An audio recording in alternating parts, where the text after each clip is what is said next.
بھائی کہتے ہیں کہ آپ کہتے ہیں کہ مسند احمد کے اندر روایت ہے اللہ کے نبی علیہ السلام نے حضرت رکانہ رضی اللہ تعالیٰ عنہ کی ایک مجلس میں دی جانے والی 3 طلاقوں کو اللہ کے نبی نے ایک قرار دیا، اور حافظ ابن حجر نے بھی اس روایت کو طلاق کے مسئلے میں کہ نص کا درجہ دیا ہے کہ طلاق کے حوالہ مسئلہ میں یہ سب سے بڑی روایت ہے یہ کہ اللہ کے نبی کے دور میں اگر کوئی بندہ 3 طلاقیں دیتا وہ ایک ہوتی، حضرت صدیق اکبر کے دور کے اندر، حضرت عمر فاروق رضی اللہ تعالیٰ عنہ کے دور خلافت کے پہلے 2 سال تک ایک مجلس میں دی جانے والی 3 طلاقوں کو ایک شمار کیا جاتا تھا۔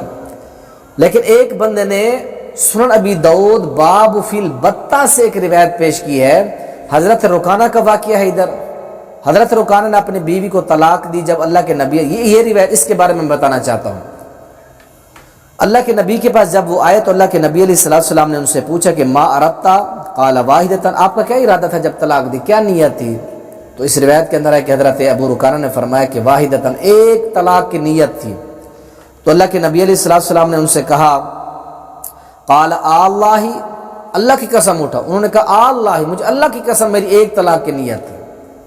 آپ کہتے ہیں کہ ایک مجلس کی 3 طلاقوں کو ایک قرار دیا، تو یہ روایت ہے حضرت ابو رکانہ رضی اللہ تعالیٰ عنہ کہ انہوں نے ایک ہی طلاق دی تھی۔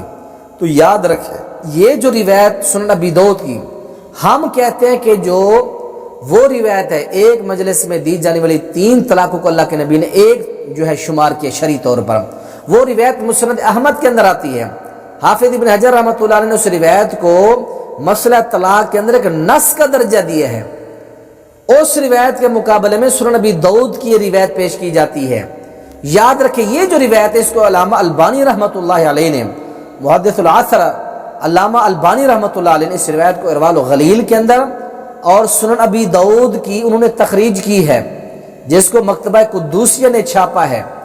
سنن ابی داؤد کی تخریج کے اندر انہوں نے باب فی البتہ کتاب الطلاق سنن ابی داؤد کے اندر اس روایت کو ضعیف قرار دیا ہے۔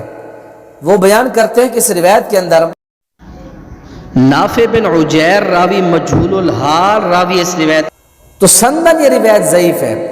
جو مسند احمد کے اندر ہے وہ صحیح درجے کی روایت ہے، ایک مجلس میں دی جانے والی چاہے وہ 10 طلاقیں ہوں جتنے بھی ہوں وہ ایک ہی طلاق ہوتی ہے۔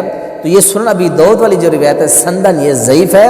علامہ البانی نے اس روایت کے اوپر ارواء الغلیل کے اندر اور سنن ابی داؤد کی تخریج جو انہوں نے مکتبہ قدوسیہ نے جو چھاپی ہے اس کے اندر اس نے دوسری جلد کے اندر انہوں نے اردو کے اندر ایک کتاب ہے اس میں بھی اس کے اوپر ذوف کا حکم لگایا ہے۔ اللہ تعالی ہمیں مسائل کو سمجھنے کی توفیق دے۔ انشاءاللہ اللہ نے موقع دیا تو طلاق کے عنوان کے اوپر ایک مکمل کمپلیٹ ایک بہترین جو ہے ایک کلپ بنا کے میں اس چینل کے اوپر اپلوڈ کروں گا۔ تو جاتے جاتے آپ سے گزارش ہے اگر آپ کو دین اور اہل دین سے محبت پیار ہے تو اسلامی چینل کو کاشف اسلامک میڈیا کو ضرور سبسکرائب کریں۔ اللہ تعالیٰ ہم سب کو محبت کے ساتھ زندگی گزارنے کی توفیق نصیب فرمائے۔